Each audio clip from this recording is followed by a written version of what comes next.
Hello बच्चों, नमस्ते, good morning. आज फिर मैं आपके लिए एक नया वीडियो लेके आया हूँ जिसमें कुछ बच्चों की प्रॉब्लम भी है। पहले उनको हम सॉल्व करेंगे, उसके बाद फिर हम नए टॉपिक की ओर चलेंगे।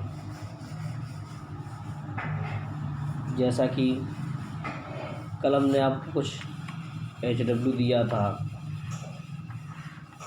तो कुछ बच्चों ने ही उस HW को किया है। इसके अलावा जिसने किया है, जिन बच्चों ने उस HW को किया है, वो भी उन्होंने सही नहीं कर पाया। तो बच्चे पूछ रहे थे, सर उसमें क्या प्रॉब्लम है,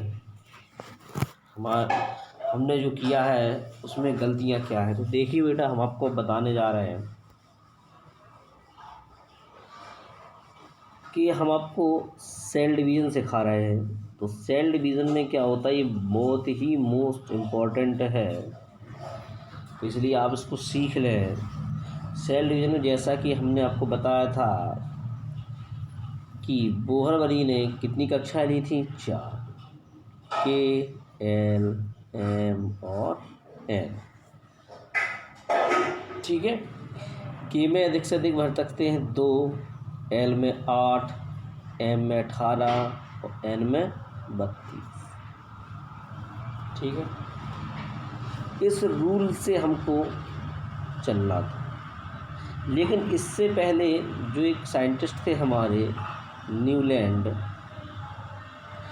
उन्होंने कहा था कि हमें हर एक तत्व का अष्टक पूर्ण करना है। क्या करना है? अष्टक। अष्टक का मतलब होता है कि उसके बाह्यतम शेल में कितने इलेक्ट्रॉन हो जाएं, 8 इलेक्ट्रॉन जैसे ही होंगे तो हम एक नई कक्षा का प्रारंभ कर देंगे। ठीक है, कैसे? देखिए, सबसे पहले आपके स्क्रीन पे एग्जांपल दिया हुआ है कि जैसे मान लीजिए हमने 18 लिया AR। ठीक है, तो इसका हम अगर करते हैं तो देखिए, इसका सेल डिवीजन करने के लिए हम करते हैं 2 8 8 कर दिया। यहीं हम 19 का अगर करते हैं पोटेशियम, तो इसमें आ जाता है बेटा आपका 2 8 8 और 1।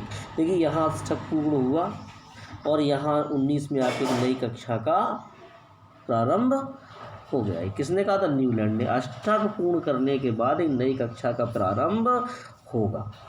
ठीक है, अब ये जो पिछली वाली कक्षा है ये पूर्ण भरी नहीं है, क्योंकि इसमें हमको कितने चाहिए थे?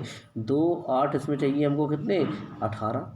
अब हम इसमें क्या करेंगे कि इस सेल को जो हमने नई प्रारंभ की है, कुछ समय के लिए, कुछ अपने दिमाग में ही हम मान लेते हैं कि हम इसको कुछ देर के लिए मान लेते हैं, माना K। कौन सी संख्या मान लें? K। क्यूब को K में देख सकते कितने भर जाते हैं? 2 भर जाते हैं, 2। देखिए, आर्गन आपका 18 है। ठीक है, K L M और N, तो 2 8 8 19 में आपका आ जाता है 2 8 8 और एक नई कक्षा का प्रारंभ हो गया 1। अब इस कक्षा को हम मान लेते हैं कि ये हमने K बना दी। कुछ देर के लिए से हमने कौन सी कक्षा बना दी? K में देख सकते कितने इलेक्ट्रॉन भर जा सकते हैं? 2। ठीक है, तो अब हम इसमें जब 20 आ जाएगा हमारा, तो 20 में कर देंगे 2 8 8 और 2। ठीक है, हो गया। अब इसमें हम 3 नहीं करेंगे। क्यों नहीं करेंगे? क्योंकि इससे पहले हमारी ये जो कक्षा है अधूरी पड़ी है, तो 21 आ गया। 21 में हम करेंगे 2 8 और इसमें 2 ही रखेंगे, क्योंकि इसमें हम 3 नहीं कर सकते। तो 2 8 अब जोड़ेंगे तो कितना आया? 9 2 11, मतलब 21 का ऐसे होगा। फिर आ गया हमारा 22 का। ठीक है, तो 22 में 2 8 और 2 कितना है? 10 2 12। ऐसे ही जब हम करते हुए चलेंगे, जब ऐसे ही 13 तक आपका करते हुए चलते चले जाएंगे, 13 तक 30 तक जब हम इसका करेंगे तो नंबर 1 आपका अगर 24 इसको हम स्टार से प्रदर्शित करते हैं, ये होता है अपवाद। ठीक है, क्या होता है ये अपवाद। ठीक है, और एक आपका होगा था 29, ये दोनों आपके अपवाद हैं। ठीक है, तो इसको जब हम 24 को करेंगे तो उसको करेंगे 2 8 KLM और M। इसमें क्या करेंगे, अपवाद में बाह्यतम सेल में हम एक इलेक्ट्रॉन रखते हैं। ठीक है, और अब जोड़ देंगे तो 13 और 1 24 हो गए। इसमें भी एक रख देंगे बाहरी में, इसमें पता ही है कि 2, इसमें पता ही है कि 8 जोड़ देंगे तो इसमें आ जाएगा 18 और 1 19, ये हो जाएगा। जब हमारा 30 का होगा ZN तो 30 में हमारा आ जाएगा 2 8 18 और 2 30। ठीक है, अब 30 के बाद हमने बच्चों से कहा था कि आप लोग 50 तक करना। तो अब जब यहाँ बेटा 2 हो गया, ये जब पूर्ण भर चुकी है तो हम इसमें 19 तो कर नहीं सकते। तब हम यहाँ 31 में क्या करेंगे, जब इसको 31 लेंगे GA गैलियम तो 2 8 18 तो कंप्लीट ही हो गए। तो 2 8 18 जोड़ लिए हमने, कि 18 10 कितने हो गए, 18 10 28 29 30 और 1 31, कितने आ गए 3। अब हम इसमें इस वाले में जब तक भरेंगे जब तक कि कितने ना हो जाए 8। ठीक है ना, जब तक कितने ना हो जाए हमारे पास 8 ना हो जाए, जब तक हम इसको भरते ही रहेंगे। ठीक है, तो 8 हमारे कहाँ जाकर होंगे, देखिए 8 हमारे कब होंगे, 8 हमारे होंगे बेटा 36 पर KR क्रिप्टॉन में। तो 2 8 18 8 हुआ या नहीं हुआ, हुआ 18 10 कितने हुए 28 और 8 36। अब अगर 37 आ जाता है 37 हमारा होता है RB। ठीक है, अब RB को हम लेते हैं तो इसका तो आप समझ ही गए होंगे, वही कैसे 2 8 18 8 और कितना आ जाएगा, एक नई कक्षा का प्रारंभ हो जाएगा। इसको हम मानते थे KLMN और इसको मान लेंगे O। इसी प्रकार हम करते हुए चलते चले जाएंगे। ठीक है, अच्छा इनमें कुछ अपवाद भी होते हैं। जो अपवाद होंगे उनके बाह्यतम सेल में हम क्या करते हैं, एक एक इलेक्ट्रॉन रखते हुए चले जाते हैं। तो जिन बच्चों को अपवादों के बारे में पता नहीं है तो वो देख ले, मैंने आपको बताया है कि 1 से लेकर 30 तक में तो 24 29, ठीक है 24 29 के बाद आपका आ जाता है 41 42, ठीक है 44, 44 के बाद 45 46, ठीक है और 47। ठीक है, इतने आपके कहाँ तक हैं 1 to 50। ये क्या होते हैं, ये सब अपवाद। ठीक है, क्या है ये सब के सब, ये सब के सब आपके अपवाद। अब हम पूछते हैं कि अपवाद क्या होते हैं।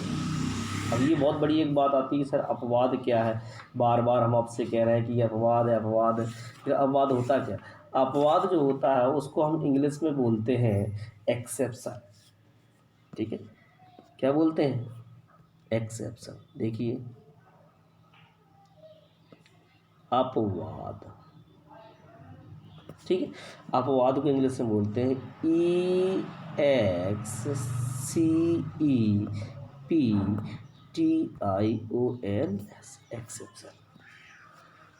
ठीक है, अब ये होते क्या है, देखिए अपवाद क्या होते हैं कि इनमें क्या है, जो पिछली कक्षा होती है, जो पिछली कक्षा हमारी होती है वो अर्ध भरी हुई होती है। अर्ध भरी मतलब कि वो पूर्ण तरीके से ना भरी हो। जैसे मान लीजिए अगर आपके पास 10 रुपये हैं तो 10 रुपये का आधा कितना होगा 5 रुपये, ठीक है ना। अच्छा ये तो आधा हो गया, हम इसको कह देंगे कि आपके पास 10 में से 5 रुपये हैं तो आपके पास कितने रुपए हो गए, 10 का आधा हो गया।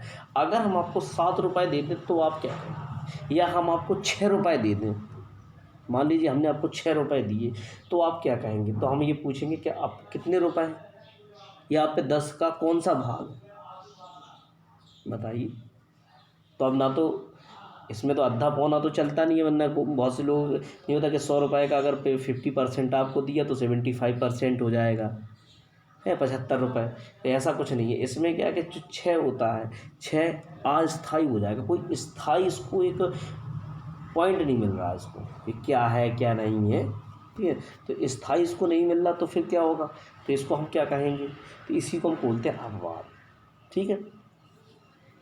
अपवाद के लिए देखिए, अपवाद होता है कि जो साइंटिस्ट हमारे आफबाऊ थे, आफबाऊ जो थे, उन्होंने बताया था कि ऐसे इलेक्ट्रॉन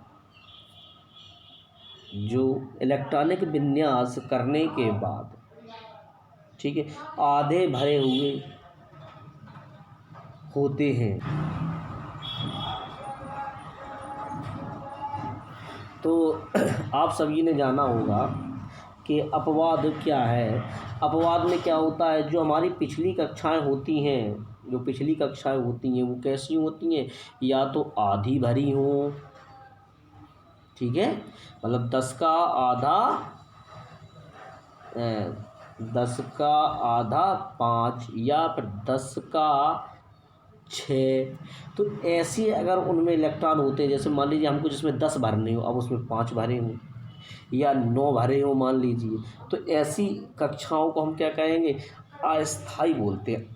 अस्थाई, अनकम्प्लीट सेल, ठीक है, अस्थाई कक्षाएं कहते हैं। ऐसी कक्षाएं अगर आपको कहीं मिल जाती हैं तो उनको हम अपवाद कहते हैं। ये किसने कहा था, ये कहा था आउफबॉय ने। आउफबॉय बोलते हैं, वैसे आफबाऊ उनका आउफबॉय हैं, लेकिन उनको आफबाऊ के नाम से आपने सुना होगा, ठीक है ना। तो आउफबॉय, ठीक है, आउफबॉय उन साइंटिस्ट का नाम था, ठीक है, आउफबॉय, ठीक है, आउफबॉय। इनके आधार पर जो है इसे हम मान लेते हैं कि ये हमारी कैसी है संरचना, अपवाद होते हैं, ठीक है। इसके बाद हम चलते हैं अपनी आगे की ओर। देखिए, आ जाते हैं हम पाउली का अपवर्जन नियम।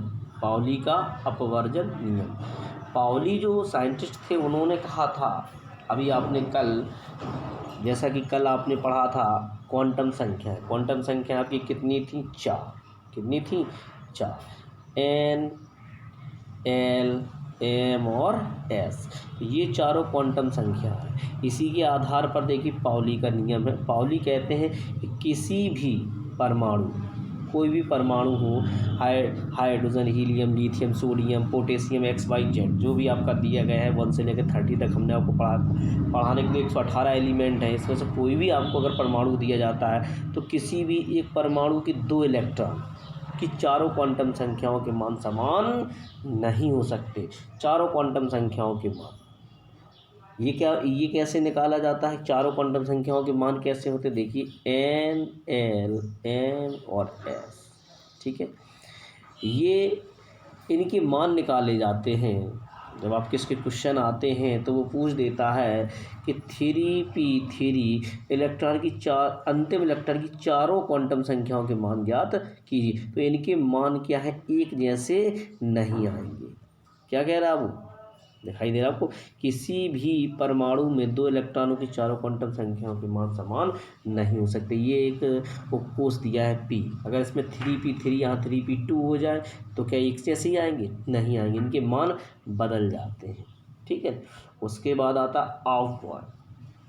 वो हमारे जो साइंटिस्ट थे उन्होंने कहा था परमाणुओं के उपकोषों में इलेक्ट्रॉन, परमाणुओं के उपकोषों में जो इलेक्ट्रॉन होते हैं वो ऊर्जा के बढ़ते हुए क्रम में, क्या है, बढ़ते हुए क्रम में प्रवेश पाते हैं, ठीक है। कैसे पाते हैं देखिए, आपको दिखाते हैं। ये है अफबाऊ का नियम। इसमें बढ़ता हुआ क्रम देखिए कैसा है। सबसे पहले मान लीजिए, माना हमने कि ऊर्जा यहाँ से आना प्रारंभ हुई, ठीक है, ऊर्जा यहाँ से आना प्रारंभ, सबसे पहले किसमें की 1s, तो 1 के बाद बड़ा कौन होता है 2, ठीक है, तो देखिए 2 में आ गई। 2 के बाद फिर किस में आती है 2p, 3s, 3s के बाद फिर आता है हमारा 3p 4s। देखिए बढ़ते हुए क्रम में ये ऊर्जा जो है प्रवेश पाती चली जा रही है। आप लोग जैसा कि संभवतः इसको देख रहे होंगे, ठीक है। ये कैसी ऊर्जा बढ़ती जा रही है, ये इधर से इधर नहीं जाएगी, ये इधर से इधर जाने के बाद फिर इधर आएगी। तो 1 के बाद 2 में, 2 के बाद फिर 2p में, फिर 2p के बाद s में, s के बाद p। तो इस प्रकार ये ऊर्जा बढ़ते हुए क्रम में प्रवेश पाती चली जाती है। ये किसने कहा था? ये आउफ बॉय ने कहा था, ठीक है। अब आप लोग एक काम करेंगे सही बच्चे कि ये आप बाहु का आप नियम बना लेंगे, और आप बाहु का ये नियम बनाने के बाद मैं कल आपको और इसके आगे का विस्तार बताऊंगा। जैसा कि आप लोग सेल डिवीजन अगर कंप्लीट कर लेते हैं तो कल फिर मैं आपको इलेक्ट्रॉनिक कॉन्फ़िगरेशन मतलब इलेक्ट्रॉनिक विन्यास बताऊंगा, ठीक है। इलेक्ट्रॉनिक विन्यास इसके आधार पर इलेक्ट्रॉनिक विन्यास किया जाता है, कैसे किया जाता है। आप बाहु के नियम के अनुसार इलेक्ट्रॉनिक विन्यास कैसे किया, जैसे आप लोगों ने अपनी बुक में अभी देखा भी होगा कि इस प्रकार का आपका लिखा होगा 1s2, 1s2, 2s2, 2p6, इस प्रकार का आपका भरा होगा। इसी को हम कहते हैं इलेक्ट्रॉनिक विन्यास, ठीक है। ये इलेक्ट्रॉनिक विन्यास आपको कल सिखाएंगे। जब तक के लिए आपको जो आज बताया गया है उसे कंप्लीट करके चेक करवाइए। सेल डिवीजन अगर समझ में आता हो तो करके दिखाइए, नहीं आता हो तो उसे पूछ लें, ठीक है। आज के लिए आपके लिए इतना ही। कल फिर आपके लिए लेके आएंगे एक नया वीडियो। तब तक के लिए बेटा नमस्ते। अगर किसी कोई प्रॉब्लम हो तो वो अपनी प्रॉब्लम ज़रूर से ज़रूर शेयर करें, ठीक है। जो भी समझ में ना, और ये जो वर्क मैं दे रहा हूँ आपको वीडियो के माध्यम से, इस वर्क को आप एक फेयर कॉपी पर बनाते हुए चलिए, लिखते हुए चलिए, ठीक है। नमस्ते।